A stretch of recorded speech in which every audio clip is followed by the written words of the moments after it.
चलिए, नमस्कार प्यारे साथियों, कैसे हैं आप लोग और कैसी चल रही है आपकी जीत की तैयारी। आज मनी एंड बैंकिंग का हमारा अगला टॉपिक है। देखो, मैं टॉपिक का नाम इसलिए ऐसा रख रहा हूं क्योंकि पूरा का पूरा मनी एंड बैंकिंग का ही हिस्सा है। एक मिनट यार, मैंने दिखाया तो है ही नहीं शायद एप्लीकेशन में।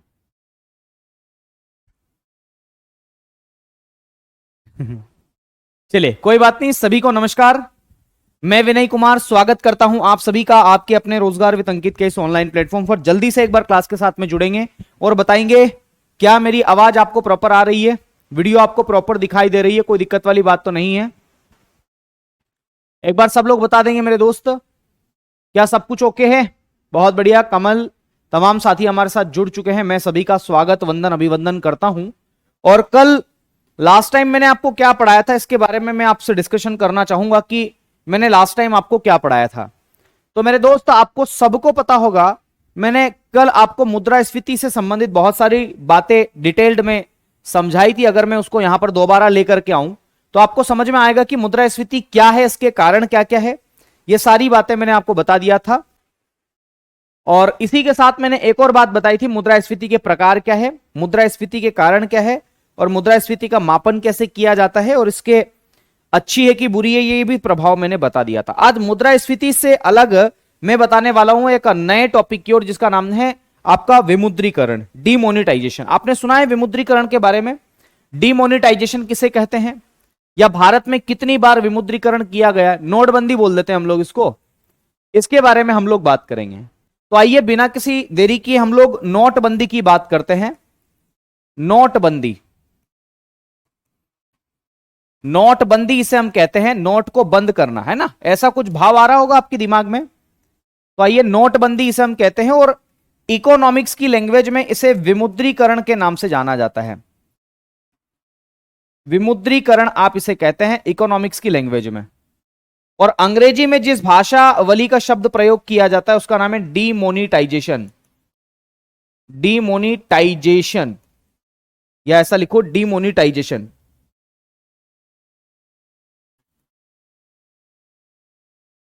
डीमोनेटाइजेशन आप इसे कहते हैं, विमुद्रीकरण कह लो, या इसी को डीमोनेटाइजेशन या नोटबंदी कह सकते हैं आप लोग।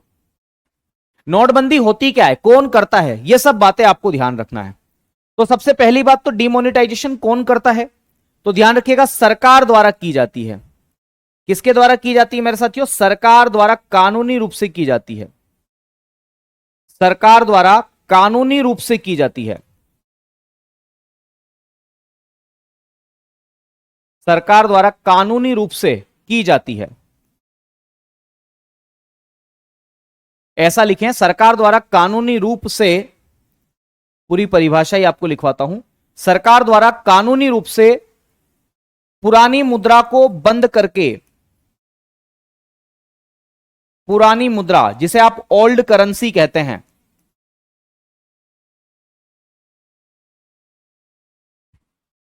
पुरानी मुद्रा को बंद करके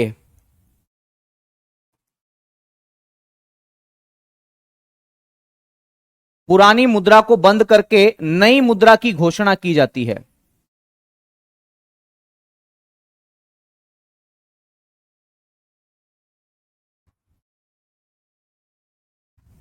नई मुद्रा की घोषणा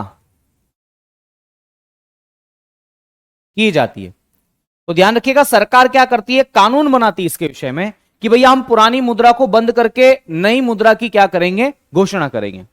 ठीक है, तो पुरानी मुद्रा को बंद करके नई मुद्रा की घोषणा जो है वो विमुद्रीकरण में की जाती है। और रात को 8 बजे मोदी जी आते हैं, आपको पता ही होगा कि मित्रों साथियों, आज रात 12 बजे के बाद आपके पुराने 1000 और 500 रुपए का जो नोट है वो चलन से बाहर हो जाएगा, और अब नया 2000 रुपए का नोट मार्केट में आएगा जिसमें चिप लगी होगी, है ना? और ये बकवासबाजी जो है, ये जो चिप की जो बकवासबाजी है मेरे दोस्त, ये कई सालों तक रही हमारे दिमाग में। ठीक है, कि इसके अंदर चिप है, और लोगों को डराया गया, जिससे क्या ना हो, तो जिससे मेरे साथियों ऐसा माहौल ना बने, है ना, मार्केट में ऐसा अफवाह हो कि भैया इसमें तो कुछ ना कुछ जरूर जालसाजी है। ठीक है, तो ध्यान रखिएगा, कानूनी रूप से यह किया जाता है, और पुरानी मुद्रा को बंद करके नई मुद्रा की घोषणा इसमें की जाती है। आपको पता है देश में कितनी बार किया गया अभी तक नोटबंदी, कितनी बार लागू की गई देश के अंदर? तो ध्यान रखिएगा, अभी तक देश में 3 बार किया गया। ठीक है, तो लिखिए 3 बार हुआ है। भारत में अभी तक कितनी बार किया गया? तो 3 बार विमुद्रीकरण भारत में अभी तक किया गया है। ये 3 बार कब कब किया गया? तो ध्यान रखिएगा, सबसे पहले विमुद्रीकरण किया गया था मेरे साथियों, ध्यान रखना मेरी बात को, अच्छे से पढ़ना है, इसको समझना, याद करना है आपको। सबसे पहले विमुद्रीकरण किया गया था ब्रिटिश सरकार के काल में। ध्यान रखना, ब्रिटिश सरकार के काल में विमुद्रीकरण किया गया था। और तिथि का जरूर याद रखिएगा, 12 जनवरी। क्या तिथि है मेरे दोस्त? 12 जनवरी 1946। तो 12 जनवरी 1946 को ब्रिटिश सरकार या ब्रिटिश शासन में किया गया था मेरे साथियों। ब्रिटिश शासन या ब्रिटिश काल भी आप कह सकते हैं, ब्रिटिश शासन में किया गया था विमुद्रीकरण पहली बार भारत में, है ना। और उसके बाद स्वतंत्रता के बाद में, आजादी के बाद में विमुद्रीकरण मेरे साथियों 2 बार किया गया। एक तिथि है 16 जनवरी, क्या याद रखेंगे? 16 जनवरी 1978 मोरारजी देसाई की सरकार थी मेरे साथियों। तो मैं लिख रहा हूं 16 जनवरी 1978, और यह किया गया था मोरारजी देसाई की सरकार में। मोरारजी देसाई की सरकार में, मोरारजी देसाई की सरकार, मोरारजी देसाई की सरकार में मेरे साथियों विमुद्रीकरण किया गया। और तीसरी बार विमुद्रीकरण किया गया था 8 नवंबर 2016 को। हमारे प्यारे सबके अपने, है ना, 8 नवंबर 2016 को देश के प्रधानमंत्री नरेंद्र दामोदर दास मोदी जी की सरकार मेरे साथियों, मोदी जी रात को 8 बजे टीवी पर आते और कहते हैं, मित्रों, भाइयों और बहनों, आज रात 12 बजे के बाद ये फलाने फलाने नोट जो है वो बंद हो जाएंगे। कौन कौन से पुराने नोट बंद करने की बात की गई थी? तो ध्यान रखिएगा, पुराने नोट की अगर हम बात करें तो कौन कौन सी ओल्ड करेंसी को बंद किया गया? पुराने नोट बंद, कौन कौन से पुराने नोट बंद किए गए थे? तो आपको पता होगा कि 500 रुपए का जो पुराना नोट था, 500 रुपए और 1000 रुपए का जो नोट था मेरे साथियों, उसको क्या किया गया था? बंद कर दिया गया था। और नए नोटों की घोषणा की गई थी। नए नोट की क्या की गई थी मेरे दोस्तों? घोषणा की गई थी। और वो नए नोट कौन कौन से थे? तो ध्यान रखिएगा, 2000 रुपए का एक नया नोट मार्केट में आया था, और उसी के साथ 500 रुपए का जो नया नोट है वो भी सामने आया। तो ये विमुद्रीकरण है ना। तो विमुद्रीकरण भारत में 3 बार किया गया, नोटबंदी भारत में 3 बार की गई, 12 जनवरी 1946 ब्रिटिश सरकार में, और आजादी के बाद 2 बार की गई। ठीक है, तो ये बातें आपको याद रखना है, इंपॉर्टेंट है, परीक्षा के लिहाज से परीक्षा में पूछी जाती है। लेकिन बात यह है, असल बात क्या पता है? असल बात यह कि नोटबंदी करती क्यों है सरकार? आखिर सरकार को इससे बेनिफिट क्या है, कारण क्या है इसको करने के? तो मेरे साथियों, इसको लागू करने के बहुत सारे कारण हैं। सरकार ऐसा बताती है और इकोनॉमिस्ट भी ऐसा बताती है कि इसका रीजन क्या है, नोटबंदी क्यों की जाती है, आखिर इसका कारण क्या है। तो ध्यान रखिएगा, इसके बहुत सारे कारण हैं, जिसमें से कुछ कारणों की मैं चर्चा यहां पर करता हूं। ऐसा सरकार भी कहती है और बहुत सारे इकोनॉमिस्ट भी कहते हैं कि इससे काला धन समाप्त हो जाता है। मुझे नहीं पता कि सच्चाई क्या है ना, लेकिन ये लोग कहते हैं। तो पहला है मेरे साथियों काला धन, जिसे आप ब्लैक मनी कहते हैं। तो काला धन समाप्त करना, है ना। तो पहला इसका उद्देश्य या कारण क्या है मेरे साथियों? आप उद्देश्य भी कह सकते हैं कि नोटबंदी क्यों की जाती है, आखिर पर्पस क्या है, ऑब्जेक्टिव क्या है, या फिर इसका रीजन क्या है। तो काला धन जो है उसको समाप्त करना पहला कारण है मेरे साथियों। ब्लैक मनी बोलते हैं इसको अंग्रेजी में क्या बोलते हैं? Black money. ध्यान रखिएगा, ये कोई काले कलर का पैसा नहीं होता है। ब्लैक मनी उस पैसे को कहते हैं, उस धन को कहते हैं जिस पर सरकार को टैक्स नहीं चुकाया गया है। तो ये बात आपको ध्यान रखना है, काला धन आप इसे कहते हैं। ठीक है, अनीता जी आपके प्रश्न का भी जवाब दूंगा कि मोदी जी ने कितनी बार कही है। ठीक है, बहुत बढ़िया। तो यह बात ध्यान रखना, काले धन को समाप्त करने के लिए किया जाता है। दूसरा, जो भ्रष्टाचार है मेरे साथियों मार्केट में, वो भी बढ़ जाता है। क्यों? क्योंकि लोगों के पास में बहुत सारा पैसा इकट्ठा हो जाता है। तो दूसरा जो कारण है वो क्या है? भ्रष्टाचार को कम करना, है ना। कई लोग आते ना, लो साहब यार मेरा ट्रांसफर करवा दो यार, दिल्ली से मुंबई में घर पे जाना चाहता हूं, तो मेरा ट्रांसफर करवा दो यार। तो मेरे साथियों जो करप्शन है, क्या बोलते हैं? करप्शन, भ्रष्टाचार, ओहो हो, भ्रष्टाचार, करप्शन जिसे हम कहते हैं, करप्शन। तो भ्रष्टाचार मेरे साथियों खत्म करना या समाप्त करना, क्या समाप्त हुआ भ्रष्टाचार? मैं इसका जवाब नहीं दूंगा, आप ही इसका जवाब दोगे, रिपोर्ट इसका जवाब देगी कि आखिर क्या मुद्दा है। ठीक है, तो अजीत भाई सुनना मेरी बात को, काला धन समाप्त करना, भ्रष्टाचार समाप्त करना, यह भी इसका एक कारण है मेरे साथियों, इसलिए भी नोटबंदी की जाती है। और मार्केट में क्या होता है ना, नकली नोट भी आ जाते हैं। तो मेरे साथियों ध्यान रखिएगा, नकली नोट या इसी को बोलते हैं जाली नोट, बहुत सारे लोग नकली नोट बना लेते हैं या जाली नोट बना लेते हैं, फ्रॉड करेंसी आप इसे कहते हैं, जाली नोट, इसको समाप्त करना, नोट को समाप्त करना, नकली नोट या जाली नोट को क्या करना, समाप्त करना। तो यह भी मेरे दोस्त इसका एक क्या है, तो ध्यान रखिएगा, इसका एक उद्देश्य है, इसका एक कारण है, नोटबंदी इसलिए भी की जाती है। ठीक है, तो ये इतनी सारी बातें नोटबंदी से रिलेटेड है। कितनी बार की गई देश में? 3 बार की गई। अच्छा, जो बच्चे या अनिता बहन जो मुझे कह रही है कि सर ब्लैक मनी तो वर्ल्ड बैंक में रखा होता है ना किसने कहा? ये सब अफवाहें हैं मेरे दोस्त। ब्लैक मनी ऐसा कहते हैं कि स्विट्जरलैंड में रखा हुआ है, ऐसा नहीं होता है ना। ब्लैक मनी का सिंपल सा मतलब है इकोनॉमिक्स के दृष्टिकोण से कि ऐसा पैसा जो सरकार से छुपाया गया है, जिस पर सरकार को टैक्स नहीं दिया गया। अगर कोई व्यक्ति खुल के बता दे कि मेरे पास 50 करोड़ रुपए रखे हैं और मैं सरकार को टैक्स देने के लिए तैयार हूं, तो भाई ब्लैक मनी रहेगा ही नहीं वो, है ना। तो ये बात आपको इससे संबंधित याद रखना है। ये हो गई नोटबंदी के बारे में बात। सरकार ने 2000 रुपए का नोट बंद कर दिया है, ध्यान रखना, लेकिन उसको विमुद्रीकरण में नहीं रखा गया है, क्योंकि वो आंशिक पार्शियली डिमोनिटाइजेशन है ना। उसकी घोषणा नहीं की गई, नहीं ये बात कही गई कि भैया हम नया नोट कौन सा जारी करेंगे। तो उसको विमुद्रीकरण न तो किसी अर्थशास्त्री ने कहा है, न रिजर्व बैंक ने कहा है, न किसी और संस्था ने कहा है, ध्यान रखिएगा। लेकिन फिर भी मैं इतना बताना चाहता हूं कि ये 3 डेट आप याद रखेंगे। तो ये आपका किससे संबंधित है? विमुद्रीकरण से। चलिए अगली बात मेरे साथियों, एक शब्द और है जिसका नाम है अवस्फीति। अवस्फीति क्या है? अवस्फीति, और अवस्फीति को हम बोलते हैं डिफ्लेशन। आपने इन्फ्लेशन के बारे में पढ़ा था ना, इन्फ्लेशन। इन्फ्लेशन और डिफ्लेशन में जो अंतर है ना, वो अंतर किस चीज का है पता है आपको? इन्फ्लेशन जो है मेरे साथियों, समझना मेरी बात को, इन्फ्लेशन में कीमत बढ़ती है, ध्यान रखना, वो महंगाई है। और डिफ्लेशन उसका जस्ट उल्टा है। तो इन्फ्लेशन और डिफ्लेशन दोनों ही एक दूसरे के क्या है? विलोम शब्द है, विपरीत शब्द है। ठीक है, चलिए, तो डिफ्लेशन क्या है? जैसे इन्फ्लेशन में किसी भी वस्तु की कीमत या कमोडिटी की जो कीमत है वो बढ़ती है, आ रही बात समझ में? तो ध्यान रखिएगा, डिफ्लेशन में क्या होता है कि वस्तु की कीमत कम होती है। तो लिखेंगे इसमें लगातार, ऐसा लिखें, किसी वस्तु की कीमत में, परिभाषा लिखें, किसी वस्तु की कीमत में, या ऐसा लिखें, किसी वस्तु की कीमत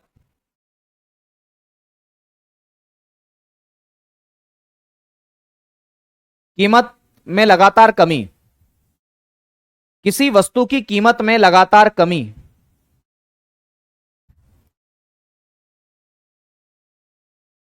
किसी वस्तु की कीमत में लगातार कमी,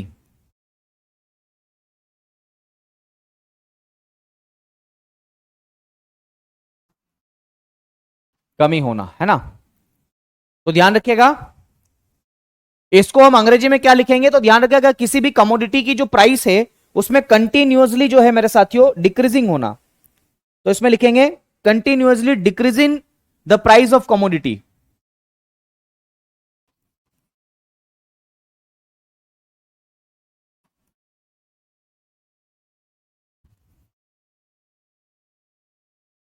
द प्राइस ऑफ कमोडिटी,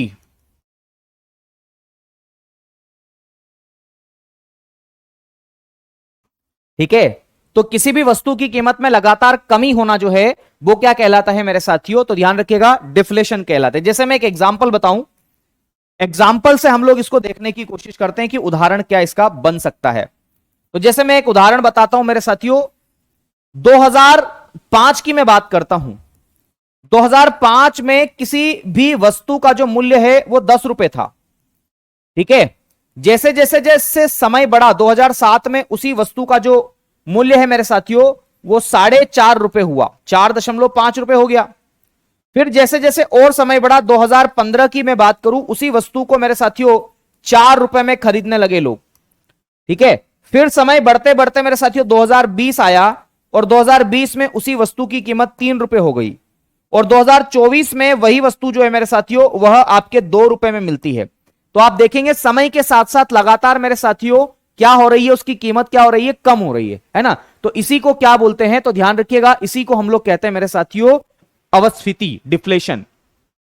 और अवस्फीति में एक बात हमेशा याद रखना कि अवस्फीति जो है आपका, इसके अंदर मुद्रा की जो कीमत है ना, ध्यान रखिएगा। इन्फ्लेशन में आपको मैंने बताया था कि मनी की जो वैल्यू है, वैल्यू ऑफ मनी क्या होती है, उसमें डिक्रीज होती है, इसमें वैल्यू ऑफ मनी जो है वो इंक्रीज होती है। तो ध्यान रखिएगा, मुद्रा का मूल्य इसमें क्या होता है, बढ़ता है। तो मैं यहां पर लिखूंगा मुद्रा का मूल्य बढ़ता है, मुद्रा का मूल्य, वैल्यू ऑफ मनी हम इसे कहते हैं।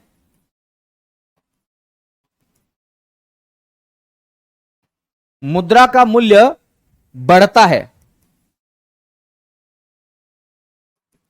ना, क्योंकि अब कम रुपये देकर के हम ज्यादा से ज्यादा वस्तुएं खरीद पाते हैं। इसलिए मेरे साथियों अवस्फीति जो है वह आपकी किसकी ठीक उल्टी स्थिति है, तो मुद्रास्फीति की ठीक विपरीत स्थिति है। तो यह बात भी आप यहां पर लिख लें कि यह मुद्रास्फीति की विपरीत स्थिति है, यह मुद्रास्फीति की, यह मुद्रास्फीति की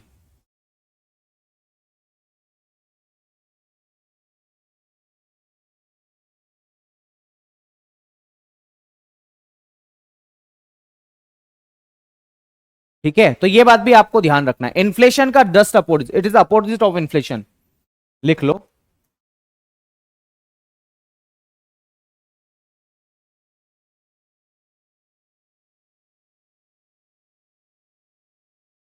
ठीक है, मुद्रास्फीति की उलट स्थिति है, तो यह बात भी आपको ध्यान रखना है। तो ये 3 बातें आपको अवस्फीति में याद रखना है। पहली बात क्या, कि किसी भी वस्तु की कीमत में लगातार कमी इसमें होती है। दूसरा मेरे साथियों कि इसमें जो वैल्यू ऑफ मनी है वो क्या होती है, हमेशा बढ़ती है। तो ये 2 बातें आपको ध्यान रखना है, ठीक है।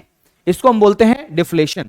तो भैया मैंने आपको नोटबंदी बता दिया, डिफ्लेशन बता दिया, एक और शब्द से मैं आपको रूबरू करवाना चाहता हूं, जिस शब्द का मतलब है अवमूल्यन, डिवैल्यूएशन, अवमूल्यन। अवमूल्यन को हम लोग किस नाम से जानते हैं, तो डिवैल्यूएशन कहते हैं। डिवैल्यूएशन हम इसे कहते हैं, अवमूल्यन आप इसे कह देते हैं डिवैल्यूएशन। आपको पता है अवमूल्यन का मतलब क्या होता है, अवमूल्यन का मतलब यह होता है मेरे साथियों, देखो सिंपल सी परिभाषा अगर मैं यहां पर लिखूं, तो अवमूल्यन मेरे साथियों घरेलू मुद्रा को विदेशी मुद्रा की तुलना में गिरा लेना। घरेलू मुद्रा, डोमेस्टिक करेंसी, इसको हम लोग अंग्रेजी में क्या बोलते हैं, डोमेस्टिक करेंसी बोलते हैं। तो ध्यान रखिएगा, डोमेस्टिक करेंसी आप इसे कहते हैं। घरेलू मुद्रा को विदेशी मुद्रा की तुलना में, घरेलू मुद्रा को विदेशी मुद्रा, फॉरेन करेंसी,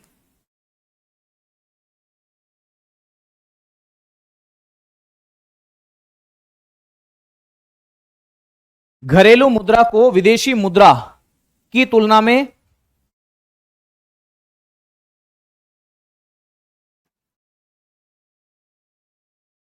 गिरा लेना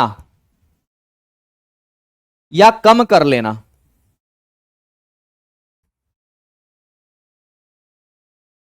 क्या कहलाता है, अवमूल्यन कहलाता है। सिंपल सी बात है मेरे साथियों, अवमूल्यन। अवमूल्यन का मतलब होता है किसी भी घरेलू करेंसी, जैसे डोमेस्टिक करेंसी की मैं बात करूं भारतीय रुपया, ठीक है, ध्यान रखिएगा भारतीय रुपया जो है उसको डॉलर की तुलना में कम कर लेना, ठीक है, यह बात आपको ध्यान रखना है, उसको डॉलर की तुलना में क्या कर लेना, कम कर लेना। जैसे मैं आपको बताऊं मेरे दोस्त, आप लोगों को, जैसे 1 रुपया जो है, समझना 1 रुपया नहीं, $1 की मैं बात करता हूं। जैसे $1 मेरे साथियों अभी वर्तमान में, मतलब पहले कितने में मिलता था, तो 70 रुपए में मिलता था, ऐसा मैं मान करके चल रहा हूं। पहले $1 की कीमत जो है वो 70 रुपए हुआ करती थी। यानी कि मेरे दोस्त समझना, $1 खरीदने के लिए आपको कितना पैसा खर्च करना पड़ेगा, 70 रुपए खर्च करना पड़ेगा। तो यहां पर जो डॉलर है, समझना ये जो डॉलर है ये अमेरिकी डॉलर है, अमेरिकी डॉलर हम इसे कहते हैं, क्या बोलते हैं, अमेरिकी डॉलर, ठीक है, या विदेशी मुद्रा आप कह दें इसको, या अमेरिकी डॉलर आप इसे कह दें मेरे साथियों, ये अमेरिकी डॉलर है।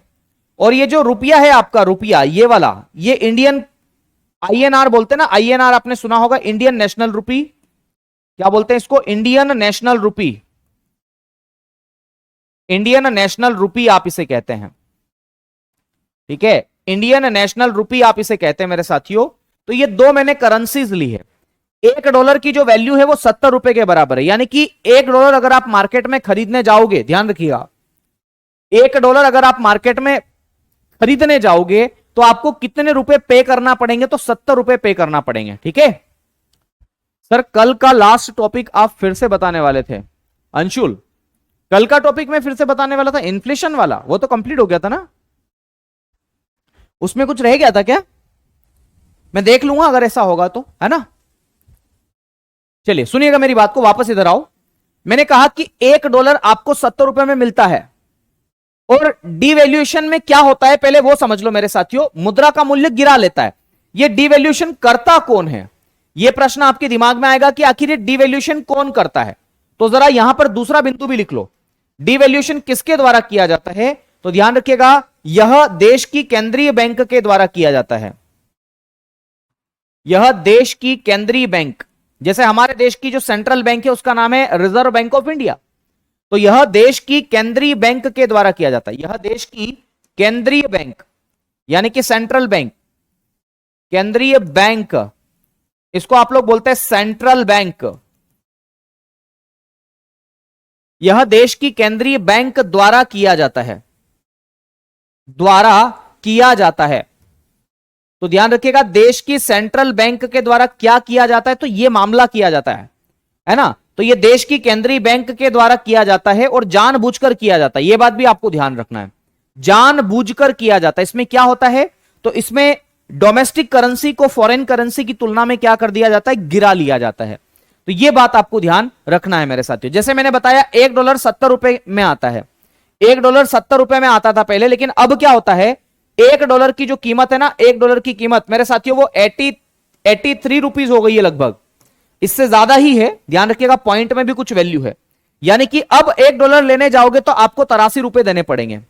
यहां पर एक बात समझ लो जरा, मेरी बात को ध्यानपूर्वक अगर समझा तो समझ में आएगा, नहीं तो ये आर पार जिलादार हो जाएगा, नहीं समझ में आने वाला है। कॉन्सेप्ट को समझना, मैं ये कह रहा हूं कि $1 70 रुपए का है। एक एग्जाम्पल से इसको फ्रेम कर लेता हूं, जो हमेशा बताता हूं वही एग्जाम्पल बता देता हूं। जैसे उदाहरण के लिए, भगवान करे आप सबकी नौकरी लग जाए, सीजीएल में, एसएससी जीडी में, जहां आप लोग तैयारी करना चाह रहे हो वो आपकी नौकरी लग जाए, और आप सभी की नौकरी बढ़िया शानदार लगी, आपकी शादी भी हो गई। नौकरी के बाद में तो लड़की मिल ही जाती है, जब नौकरी मिल गई तो छोकरी कौन सी बड़ी बात है। तो नौकरी के बाद में आपको सबको छोकरी भी मिल गई, बड़ा मजा आया मेरे दोस्त, खूब मजा आया। आपने कहा अरे वाह यार, दूधो नाव पूतो फॉलो वाली स्थिति हो गई, है ना। और पता चला कि आपकी बीवी ने आपके साथ फरमाइश रखी है कि अजी सुनते हो? आपने कहा हाँ जी बताइए। शुरू शुरू का प्यार है, अभी अभी शादी हुई है, तो ऐसा लगेगा कि कोई दिक्कत नहीं आनी चाहिए, कांटा भी नहीं चुभना चाहिए, पांव में फूल होना चाहिए, ऐसी कुछ फीलिंग आपके पास में रहेगी, है ना। वो डिपेंड करता है कि क्या आप अविवाहित रहकर भी अपनी प्रेमिका के साथ तो सारी मतलब हदों को पार कर चुके हो। अगर नहीं करी है तो फिर तो डेफिनेटली आपको लगेगा कि यही सुख है, इसके अलावा तो कुछ है ही नहीं। लेकिन फिर एक समय के बाद में औकात पता चल जाएगी कि यार नहीं नहीं, हमारा जो मूल उद्देश्य है वो जीवन को जीना है, और जीवन को जीने के लिए पैसा चाहिए, है ना। तो फिर थोड़ा सा आप वहां पर जो है वो सीमा में आ जाओगे, है ना। अंशुल भाई डोंट वरी, आई विल, है ना। ओके ओके, ठीक है ठीक है, हाँ भाई बता दूंगा, है ना। सुनिएगा मेरी बात को, पहले एग्जांपल सुनो। तो आपकी बीवी ने आपसे कहा, फरमाइश करेगी, चलो जी चलो चलते हैं स्विट्जरलैंड घूमने चलते हैं, अमेरिका घूमने चलते हैं। आपने कहा चलो अमेरिका चलते हैं। तो अमेरिका जाओगे तो वहां पर भारतीय नोट काम नहीं आएगा, अमेरिका में गांधी जी काम नहीं आते, अमेरिका में काम आता है डॉलर। क्या आता है मेरे साथियों? डॉलर काम आता है, डॉलर, ठीक है। तो अमेरिका में आपका जो है वो डॉलर काम आएगा, अमेरिकी डॉलर काम आएगा, ठीक है। और जब अमेरिकी डॉलर काम आएगा, वहां पर यही मुद्रा चलती है, डॉलर, भारतीय रुपया नहीं चलता है। तो ध्यान रखिएगा मेरे दोस्त, आपको क्या करना पड़ेगा? आपको फिर बैंक जाना पड़ेगा डॉलर खरीदने के लिए, क्योंकि आप जाओगे तो जाओगे कैसे? वहां पर तो मेरे साथियों ध्यान रखना, वहां पर तो आपको यह बात ध्यान रखना है कि वहां पर आपको हर चीज डॉलर में मिलती है। चाय भी पियोगे तो डॉलर में मिलेगी, ध्यान रखना, नाश्ता भी करोगे तो डॉलर में मिलेगा आपको, कि डॉलर दो, लाओ $1 दो, $2 दो और नाश्ता करो, एंजॉय करो, है ना, ध्यान रखना।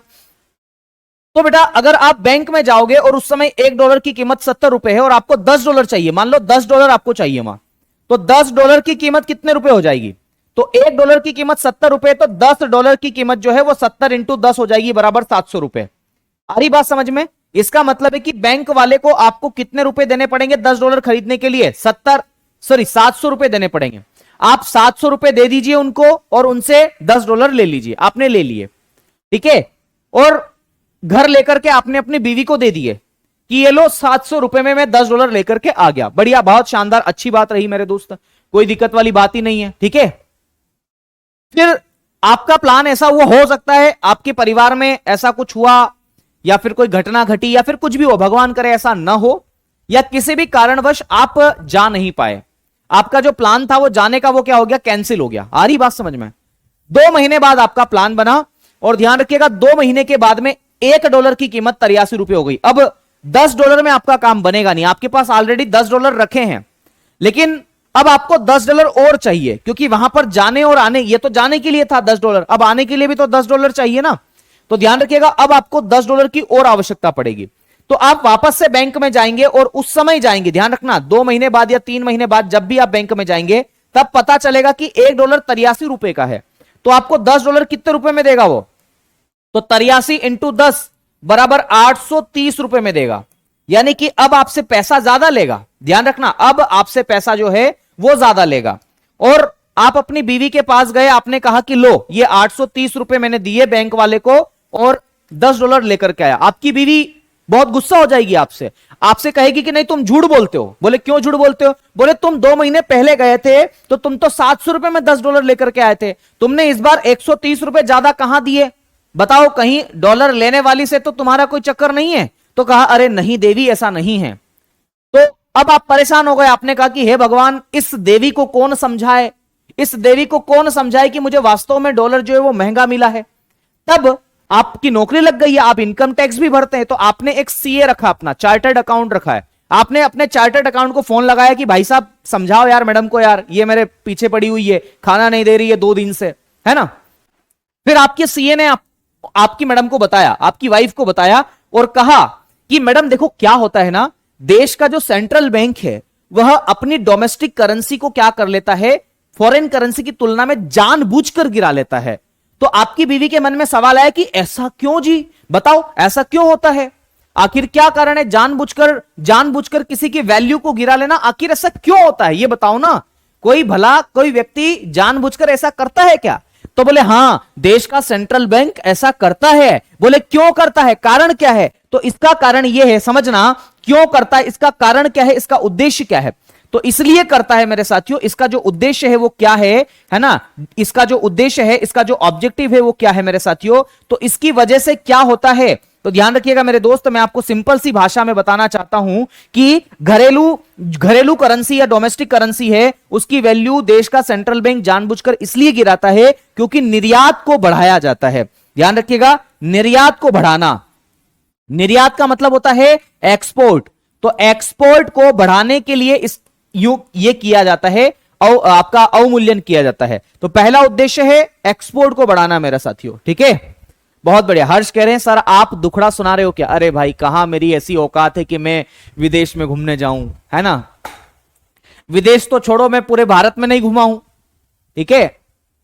खैर कभी तो समय आएगा, ऑल इज वेल, है ना। सुनिए, मैंने कहा कि निर्यात को बढ़ावा देना, निर्यात को बढ़ावा देने के लिए अवमूल्यन किया जाता है। अब आपकी वाइफ में फिर एक क्वेश्चन आया, बोले अवमूल्यन करने से, हमारे देश की करेंसी को कम करने से और ये एक्सपोर्ट कैसे बढ़ता है ये बताओ, विदेशों में एक्सपोर्ट बढ़ेगा कैसे? सवाल आया उसके मन में, है ना। आ रही बात समझ में?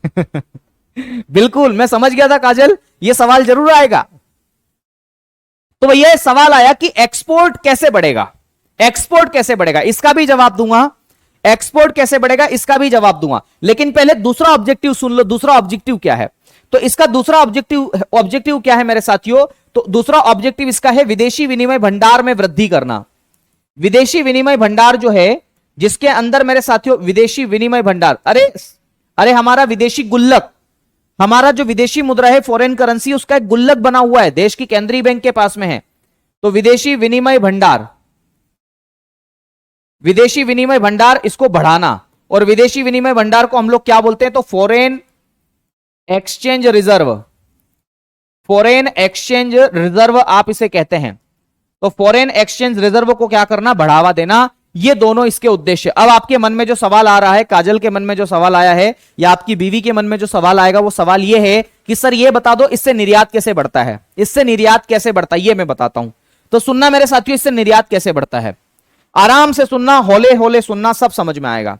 मुझे पक्का पता है कि सब समझ में आएगा, क्योंकि मैं अपने आप पर विश्वास करता हूं कि मैं समझाने में पक्का कामयाब रहूंगा, अगर बच्चा ठीक ठाक समझेगा तो, है ना। तो सुनिएगा, मैं फिर से कोशिश करता हूं आप लोगों को समझाने की कि एक्सपोर्ट कैसे बढ़ता है, एक्सपोर्ट कैसे बढ़ता है।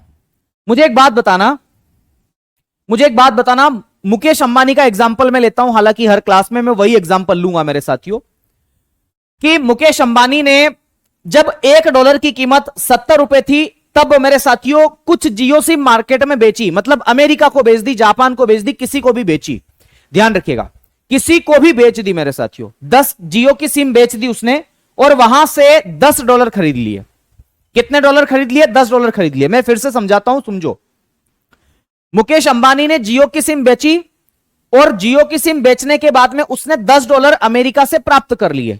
और मुकेश अंबानी हमारे भारत में उस $10 को लेकर के किसी भी बैंक में गए, और बैंक में जाकर के कहा कि लो इन्हें रुपयों में कन्वर्ट कर दो, क्योंकि उनकी बीवी नीता अंबानी जो है वो डॉलर नहीं रखती अपने पर्स में, वो रुपये रखती है। क्योंकि अगर उनको पानी पतासी खाने का मन हुआ, अगर उनको मेरे साथियों आलू बड़ा खाने को मन हुआ, कचौरी, समोसा, जलेबी, फाफड़ा, अगर ये सब इडली डोसा कुछ भी खाने का मन किया, तो अगर वो डॉलर देगी तो डॉलर से काम नहीं बनेगा। तो फिर क्या करना पड़ेगा? उन्हें भारतीय रुपया देना पड़ेगा, है ना। तो उन्हें देना पड़ेगा मेरे साथियों इंडियन रुपी, है ना, ध्यान रखिएगा। तो इंडियन रुपी जब देना पड़ेगा, तो उनको जो है मुकेश अंबानी जो है वो $10 लेकर के बैंक में गए, और 700 रुपए उस समय बैंक वालों ने इनको दे दिए।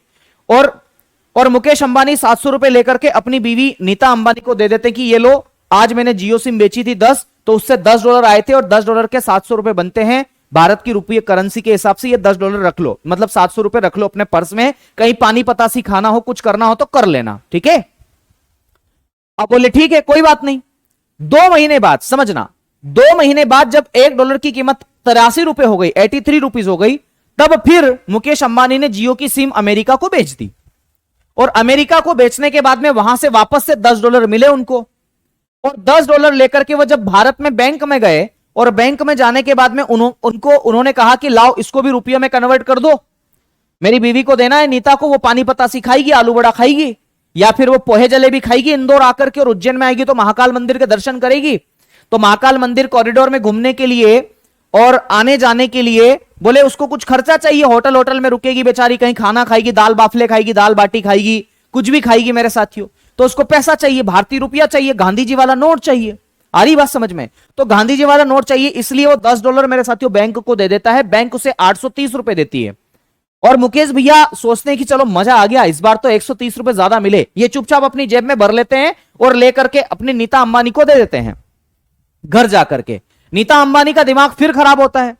नीता अंबानी क्या करती पता है? नीता अंबानी ये पूछती है कि एक बात बताओ पतिदेव, तुमने पिछली बार मुझे 700 रुपए दिए थे, और तुम इस बार मुझे जो है वो 830 रुपए दे रहे हो, इसका मतलब है कि तुमने पिछली बार मुझे 130 रुपए कम दिए थे। तुमने 130 रुपए कम क्यों दिए थे? क्या तुम कहीं उज्जैन महाकाल मंदिर में जाकर के अकेले घूम के तो नहीं आ गए 130 रुपए में? या फिर तुमने कहीं इंदौर में जाकर के पोहे तो नहीं खा लिए? या फिर तुम बिहार में जाकर के, मेरे साथियों क्या है बिहार का डिश यार, अभी हमारे सर भी साथ में थे तो वो कह रहे थे, मैं भूल रहा हूं, है ना, मैं भूल रहा हूं, छोड़ो कुछ भी हो, लेकिन बहुत अच्छा डिश है, अचार भी बहुत शानदार है बिहार का। खैर ध्यान रखना, गुजरात में वड़ा पाव आप देख लो, है ना, इडली सांभर देख लो, ये सब खा रहे हैं, ठीक है, ध्यान रखना, ये सब खा के तो नहीं आ गए हो तुम अकेले अकेले मेरे बिना। कहीं अनंत अंबानी की शादी में तुमने 130 रुपए कहीं किसी को गिफ्ट तो नहीं दे दिए? तो ये सब बातें हैं मेरे साथियों। तो बोले नहीं नहीं ऐसा नहीं है। अब उनकी बीवी नीता अंबानी समझे ही नहीं मेरे साथियों, बात ही खत्म, समझे ही नहीं वो। तो फिर मुकेश अंबानी ने अपने सीए को फोन लगाया और बोला कि यार प्लीज समझा यार, समझा यार, इसको समझा दे, बोले मैं परेशान हो गया हूं इससे।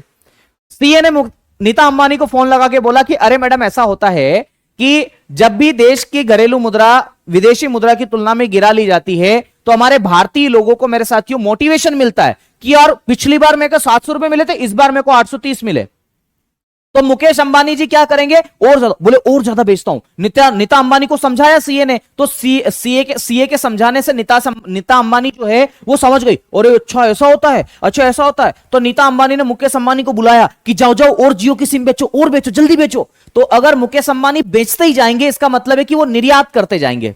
क्या बोलते हैं, निर्यात करते जाएंगे, एक्सपोर्ट करते जाएंगे। तो यही बात मैं आपको बोलना चाह रहा हूं कि इससे एक्सपोर्ट ऐसे बढ़ेगा, और एक्सपोर्ट जितना ज्यादा करेंगे मुकेश अंबानी, मुझे बताओ विदेशों से क्या मिलेगा उसको, डॉलर मिलेगा। और वो डॉलर, अब मुकेश अंबानी डॉलर का क्या करेंगे, तो मुकेश अंबानी क्या करेंगे, देश के बैंक में जाकर के, हमारे देश के डोमेस्टिक बैंक में जाकर के उस डॉलर को जमा कर देंगे। वो जो डोमेस्टिक बैंक है वो केंद्रीय बैंक के पास में जाकर के डॉलर जमा कर देगा, और केंद्रीय बैंक में जो हमारा गुल्लक रख रखा है जहां पर विदेशी मुद्राएं होती है उसमें वो जमा होता जाएगा, जिससे बोलते हैं विदेशी विनिमय भंडार। तो ये भी हमारा बढ़ता जाएगा, और मेरे साथियों निर्यात भी हमारा बढ़ता जाएगा।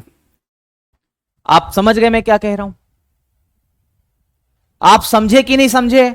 देखो मुझे किसी से कोई फर्क नहीं पड़ता, पहली बात तो यह ध्यान रखना, मुझे किसी से कोई फर्क नहीं पड़ता कि कौन व्यक्ति मेरे बारे में क्या सोचता है, वो मेरे बारे में क्या कहता है, आई डोंट केयर। बस मैं केवल इतना केयर करता हूं कि मेरे दोस्तों को बातें समझ में आनी चाहिए। मुझे नहीं पता, इकोनॉमिक्स लोग पता नहीं क्यों टफ समझते हैं कि बहुत ज्यादा टफ है, समझ में आसानी से नहीं आती, पर मैं कहता हूं बिल्कुल भी टफ नहीं है। अगर आप अच्छे से समझोगे, अच्छे से चीजों को अनुभव करोगे, अच्छे से उस चीजों को समझाने में काबिलियत रखोगे, तो हर कोई चीज आसान है मेरे साथियों। ऐसा कुछ भी नहीं है, कोई विषय टफ नहीं होता, कोई विषय ऐसा नहीं है, कोई ऐसा कॉन्सेप्ट नहीं है जो आपको समझ में ना आए। ठीक है, मैं जटिल से जटिल कॉन्सेप्ट को भी आसान करने की कोशिश करूंगा आप लोगों के लिए, ताकि वो बहुत अच्छे से आप लोगों को याद रहे और लंबे समय तक याद रहे। मुझे बताओ, क्या इस उदाहरण से आपको चीजें समझ में आई। मतलब देखो परीक्षा में क्या पूछा जाएगा, परीक्षा में यह पूछा जाएगा अवमूल्यन कब कब किया गया, अभी बताऊंगा कब कब किया गया। परीक्षा में यह पूछा जाएगा अवमूल्यन कौन करता है, देश का केंद्रीय बैंक करता है। अवमूल्यन मेरे साथियों उसमें क्या होता है, तो निर्यात को बढ़ावा मिलता है।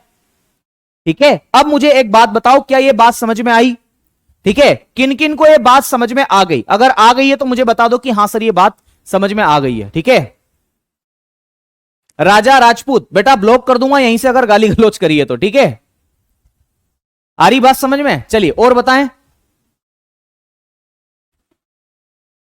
मतलब ऐसे शब्द का प्रयोग किया है राजा राजपूत जी ने जिनको मैं आपको बता भी नहीं सकता। वो शब्द बड़ा थोड़ा मतलब तौहीन के लायक है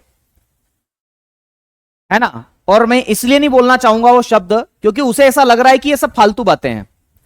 लेकिन बेटा समझ में नहीं आएगा तुमको, अगर मैंने इकोनॉमिक्स की भाषा में समझाने लग गया ना तो बिल्कुल भी पल्ले नहीं पड़ेगा यह अवमूल्यन क्या होता है ना। चलिए बहुत बढ़िया, किस किस को समझ में आ गया जल्दी से एक बार बताएंगे, मुझे संतुष्टि हो जाए तो फिर मैं अगले टॉपिक की ओर बात करूं, है ना। सर मैं पहली बार इकोनॉमिक्स पढ़ रहा हूं, मुझे सब समझ आ रहा है। बहुत बढ़िया अनीता जी पहली बार पढ़ रहे हो इसीलिए समझ में आ रहा है, सच बोल रहा हूं। दूसरी बार पढ़ते तीसरी बार पढ़ते तो नहीं आता। बहुत बढ़िया, सूरज राणा को भी पूरी समझ में आ रही economics, I totally understand. Rinki बहुत बढ़िया, यस सर मजे आ रहे हैं, ओके यस सर। गुरुजी आपको दाल बाफले अच्छे, हाँ रे मैं तो दाल बाफले में ही जीता हूं, इसीलिए मुटका पेट हो गया है मेरा। बहुत बढ़िया, मेरा नाम बोल दीजिए। अच्छा ठीक है, विजय भाई, शीतांजलि शानदार गजब, ओके थैंक यू। मेरा अब तक की पूरी इकोनॉमिक्स समझ में आ रही है, बहुत बढ़िया शानदार। हिमांशु को भी मजा आ रहा है, केपी भार्गव बहुत बढ़िया, छोटू, महेश, रामचंद्र, सौरभ, संध्या, है ना, शालू, ओके सबका कमेंट आ रहा है। सुनिएगा मेरी बात को, एक बात मैं बताता हूं आपको लोगों को, और वो बात ये है, जी हाँ बिल्कुल मैं समझ गया, आप सभी दिल फेंक करके मुझे बता रहे हैं कि हाँ सर समझ में आ गया। देखो यार, कोई भी टीचर का जो उद्देश्य होता है ना पढ़ाने के पीछे, वो एक ही होता है कि आपको किसी भी तरीके से वो बात समझ में आए। और मैं अगर समझाने में कामयाब रहा तो मैं अपने आप को खुशकिस्मत समझता हूं कि मैंने कॉन्सेप्ट आपको समझा दिया है और आपको समझ में आ गया है। बहुत बढ़िया शानदार, ओके ठीक है भाई, ठीक है। अच्छा एक और सूचना सुन लीजिएगा मेरी बात को, कल आपकी क्लास शायद ही होगी, हालांकि मैंने आपकी क्लास शेड्यूल करवाई है ना। ध्यान रखिएगा, मैंने आपकी क्लास शेड्यूल करवाई है, रात को 9:30 बजे मैं फिर क्लास लूंगा और मैं कोशिश करूंगा मैनेजर साहब से बात करके कि ये जो क्लास है सुबह 8 बजे हो जाए, क्योंकि सुबह 8 बजे सीजीएल में भी क्लास नहीं है, अगर आपकी जीडी में भी क्लास नहीं होगी तो सुबह 8 बजे वो क्लास में करवा लूंगा, ठीक है। क्योंकि मेरा सीजीएल की बैच में 8 बजे वाला क्लास जो था वो खत्म हो गया है, समाप्त हो गया, वहां पर मैंने कंप्लीट करवा दिया है, ठीक है। बहुत बढ़िया, बहुत बढ़िया, चलिए बहुत बढ़िया निगम कुमार। आइए जरा अब हम बात करते हैं कि अवमूल्यन भारत में कब कब किया गया है। तो ध्यान रखिएगा मेरे साथियों, अवमूल्यन कब कब किया गया है इसके बारे में हम लोग डिस्कशन कर लेते हैं कि अवमूल्यन भारत में कब कब किया गया है मेरे साथियों, क्योंकि यहां से भी प्रश्न आपकी परीक्षा में आते हैं। बहुत बढ़िया, शानदार। आइए जरा अब हम बात करते हैं अवमूल्यन कब कब किया गया। आप बता सकते हैं कब कब किया गया है अवमूल्यन? अगर आपको याद हो तो बताइए आप लोग। भारत में अभी तक अवमूल्यन 3 बार किया गया। कितनी बार किया गया मेरे साथियों? 3 बार किया गया है। अगर आपसे परीक्षा में प्रश्न पूछा जाए कि अवमूल्यन अभी तक कितनी बार किया गया है, तो ध्यान रखिएगा भारत में अवमूल्यन अभी तक 3 बार किया गया है, ठीक है। बहुत बढ़िया, शानदार जी, बिल्कुल मैं समझ गया हूं। ओके ओके, कोई बात नहीं जी, बिल्कुल। अरे मैथ की रहती है तो नहीं करेंगे और क्या, रहने दो, कोई बात नहीं।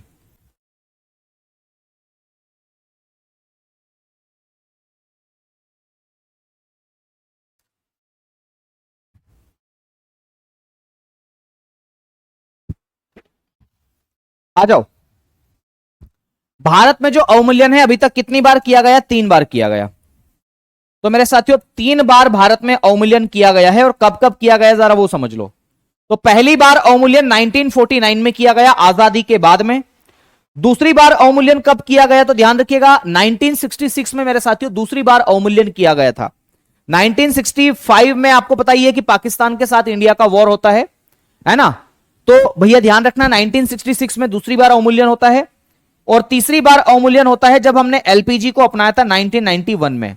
तो ये 3 तिथियां आपको याद रखना है, 3 बार भारत में अवमूल्यन किया गया, डिवैल्यूएशन इन इंडिया मेरे साथियों। तो ध्यान रखिएगा, due to the war of China and Pakistan in 1966 मेरे साथियों। 1962 में आपका चीन के साथ में युद्ध होता है, आप सबको पता है मेरे साथियों, इसके कारण भी किया गया था, यह भी एक कारण था।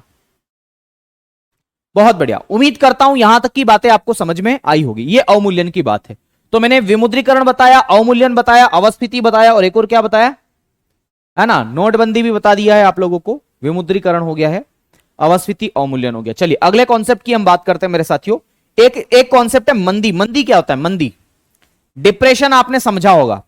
ध्यान रखिएगा मंदी शब्द हिंदी में एक ही है, लेकिन इसके अलग अलग अर्थ है अंग्रेजी में। एक को रिसेशन कहते हैं, एक को डिप्रेशन कहते हैं, है ना। तो ऐसे बहुत सारे शब्द हैं।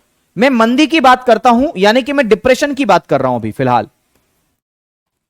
मंदी की स्थिति आपने सुना होगा ना, मार्केट में मंदी चल रही है। तो मंदी का मतलब क्या है? तो ध्यान रखिएगा मंदी का मतलब क्या होता है, मैं इसको समझाता हूं। तो मंदी का मतलब क्या होता है कि जब बाजार में, समझना, मंदी का सिंपल सा अर्थ जो होता है वो क्या होता है वो समझो, कि बाजार में या मार्केट में मेरे साथियों क्या हो, तो मार्केट में डिमांड बहुत कम हो, बाजार में मांग, या इसी को बोलते हैं डिमांड। बाजार में मांग जो है वो आपूर्ति की तुलना में बहुत ज्यादा हो, आपूर्ति की तुलना में, डिमांड आपूर्ति की तुलना में क्या हो, बहुत कम हो, बहुत कम होती है। देखो इसको इजी वे में अगर मैं बात करूं तो मैं ये कहना चाह रहा हूं कुल मिलाकर के कि बाजार में ऐसी स्थिति जिसमें डिमांड बहुत कम होती है लेकिन मार्केट में सप्लाई बहुत ज्यादा होती है, ऐसी स्थिति को हम मंदी कहते हैं। मैंने क्या बताया? बाजार की ऐसी स्थिति, ऐसी सिचुएशन जिसके अंदर क्या होता है, तो ध्यान रखिएगा डिमांड बहुत कम होती है, डिमांड होती ही नहीं, लोग उस वस्तु की डिमांड ही नहीं करते हैं, लेकिन मार्केट में उसकी सप्लाई बहुत ज्यादा होती है। तो प्राइस पर क्या प्रभाव पड़ेगा ये बताओ, प्राइस पर क्या प्रभाव पड़ेगा? मैंने कहा कि डिमांड या मांग उसकी बहुत कम है, सप्लाई बहुत ज्यादा है, तो प्राइस पर क्या प्रभाव पड़ेगा? जल्दी से बताओ एक बार, कीमत पर क्या प्रभाव पड़ेगा? बताएं आप लोग, सभी लोग, कीमत पर क्या प्रभाव पड़ेगा मेरे दोस्त लोगों? कीमत कम होगी या बढ़ जाएगी, क्या होगा? तो ध्यान रखिएगा, अगर मार्केट में डिमांड है ही नहीं और सप्लाई बहुत ज्यादा है तो प्राइस क्या हो जाएगी, कम हो जाएगी। अरे सस्ती मिलेगी कि ले जाओ यार, इतनी सस्ती ले जाओ, ठीक है। तो बाजार में एक ऐसी स्थिति जिसमें डिमांड बहुत कम होती है, ध्यान रखिएगा, लेकिन सप्लाई बहुत ज्यादा होती है, इस स्थिति को हम लोग क्या कहते हैं, इस स्थिति को हम मंदी की स्थिति कहते हैं। आपने सुना होगा ना यार, आपूर्ति को सप्लाई बोलते हैं, आपूर्ति को सप्लाई बोलते हैं, है ना, लिखा है आपूर्ति सप्लाई बोलते हैं।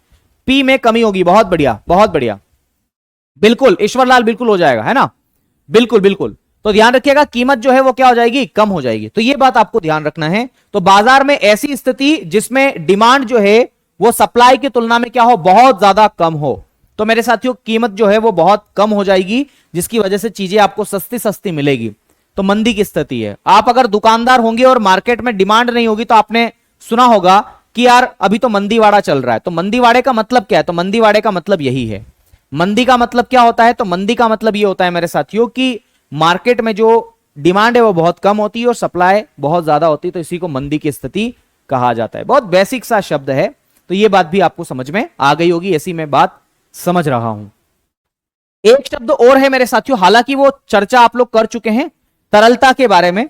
तो तरलता का मतलब होता है लिक्विडिटी, मुद्रा प्रवाह या पैसों का प्रवाह, मनी सप्लाई आप जिसे कहते हैं। तो मार्केट में तरलता ज्यादा है, इसका मतलब है कि लोगों के पास में पैसा ज्यादा है, ठीक है, यह बात भी आपको ध्यान रखना है। तो मेरे ख्याल से मुद्रा से संबंधित बहुत सारी बातें हो गई है। अब मुद्रा हमने बहुत खेल लिया, अब हम कल से बैंक खेलेंगे। तो कल से हम बैंक के बारे में पढ़ेंगे, ठीक है, किसके बारे में पढ़ेंगे, तो बैंक के बारे में पढ़ेंगे। तो भैया हम लोग कल से बैंक के बारे में पढ़ेंगे। तो बैंक क्या होती है और बैंक क्या क्या काम करती है, ये तमाम चर्चाएं अब हम लोग कल से करेंगे। बैंक में सबसे पहले हम लोग क्या पढ़ेंगे, तो इंट्रोडक्शन पढ़ेंगे बैंक का। कल बैंक का इंट्रोडक्शन होने वाला है। कल अगर मैंने क्लास ली, ध्यान रखना, अगर मेरी क्षमता रही कि मैं क्लास ले सकता हूं तो कल मैं जरूर क्लास लूंगा। तो कल हम बैंक के बारे में पढ़ेंगे, तो इंट्रोडक्शन पढ़ेंगे और उसके बाद में हम आरबीआई के बारे में पढ़ेंगे, रिजर्व बैंक ऑफ इंडिया। क्या होती है रिजर्व बैंक ऑफ इंडिया, तो आपको सबको पता है कि रिजर्व बैंक ऑफ इंडिया जो है वो देश का क्या है, सेंट्रल बैंक है। देश का क्या है मेरे साथियों, ये सेंट्रल बैंक है, ठीक है। तो इसके बारे में हम थोड़ा सा पढ़ने की कोशिश करेंगे। उसके बाद में फिर हम नेशनलाइज्ड बैंक पढ़ेंगे, राष्ट्रीयकृत बैंक पढ़ेंगे। तो नेशनलाइज्ड बैंक के बारे में पढ़ेंगे, राष्ट्रीयकृत बैंकों के बारे में पढ़ेंगे कि कुल टोटल 12 नेशनलाइज्ड बैंक है और ये कौन कौन सी बैंक है, बैंकों का राष्ट्रीयकरण कब कब किया गया और किन किन बैंकों को मर्ज किया गया। आपने सुना होगा बहुत सारी बैंकों को आपस में मर्ज करके एक बड़ी बैंक बना दिया जाता है। तो ये क्या होता है वो सब हम चीजें पढ़ेंगे। उसके बाद में हम डेवलपमेंट बैंक्स के बारे में पढ़ेंगे, ठीक है। कल हम डेवलपमेंट बैंक्स के बारे में भी पढ़ेंगे। डेवलपमेंट बैंक का मतलब है विकासात्मक बैंक। तो मेरे साथियों देश की इकोनॉमी के अलग अलग सेक्टर का विकास करने के लिए डेवलपमेंट बैंक्स की स्थापना की गई। जैसे एग्रीकल्चर का विकास करने के लिए नाबार्ड की स्थापना की गई, जैसे इंडस्ट्रियल सेक्टर का डेवलपमेंट करने के लिए सिडबी की स्थापना की गई, जिसका फुल फॉर्म है small industries development bank of India, ठीक है, ध्यान रखिएगा। और अगर बात करें मेरे साथियों, समझना मेरी बात को, अगर आपसे बात की जाए कि भैया IDBI bank, industrial development bank of India जो है, इसकी स्थापना मेरे साथियों है ना उद्योगों के विकास को बढ़ाने के लिए की गई है। व्यापार को बढ़ाने के लिए एक्सिम बैंक की स्थापना की गई, export and import bank of India के बारे में बताऊंगा, है ना। उसके बारे में मेरे साथियों आवासीय क्षेत्र को, रेसिडेंशियल चीजों को बढ़ाने के लिए एनएचबी, नेशनल हाउसिंग बैंक की स्थापना की गई है। तो ऐसी बहुत सारी चीजें हैं जिनको हमें कल देखना है। कल हम देखने की पूरी कोशिश करेंगे, लेकिन फिर भी अगर मेरी क्लास नहीं हुई तो मैं आपको ग्रुप में भी मैसेज कर दूंगा और इंस्टाग्राम पे भी मैसेज कर दूंगा, स्टोरी मेंशन करके डाल दूंगा, ठीक है। तो ये बातें मेरी इतनी यहां तक आज मैं आपको पढ़ा पाया हूं और उम्मीद करता हूं कि मैंने ठीक ठाक ही पढ़ाया होगा अपनी नजरों में, है ना। लेकिन फिर भी अगर कहीं कमी हो जाती है, रह जाती है, तो मैं पूरी कोशिश करूंगा कि आपको अच्छे से समझाने की कोशिश करूं, क्योंकि मेरा अंततः एक ही उद्देश्य और उद्देश्य यह है कि मेरे दोस्तों को कैसे ये चीजें समझ में आए। तो बात समझ में आ गई मेरे साथियों। कल मेरी इकोनॉमिक्स की मैराथन है यूपी पुलिस में शाम को 4 बजे। तो संभवतः मैं केवल और केवल 100 से 110 क्वेश्चन के बीच में उसमें रखूंगा और वहां पर वो क्लासेस हम 4 घंटे में लगभग कवर अप कर देंगे। तो 4 से 4 8 बज जाएगी मुझे लगभग, और इसके बारे में फिर हम अगर पूरा कर लेंगे और मेरी हिम्मत रही कि मैं कल क्लास ले पाऊं लगातार क्लास होने के बाद, तो मैं जरूर आपकी क्लास लूंगा। ठीक है, तो चलिए फिर आज के लिए इतना ही करते हैं, अब शेष वार्ता आपसे कल करेंगे। किसी का कोई डाउट हो तो मुझसे पूछ लीजिए, नहीं तो क्लास को यहीं पर एंड करता हूं मैं।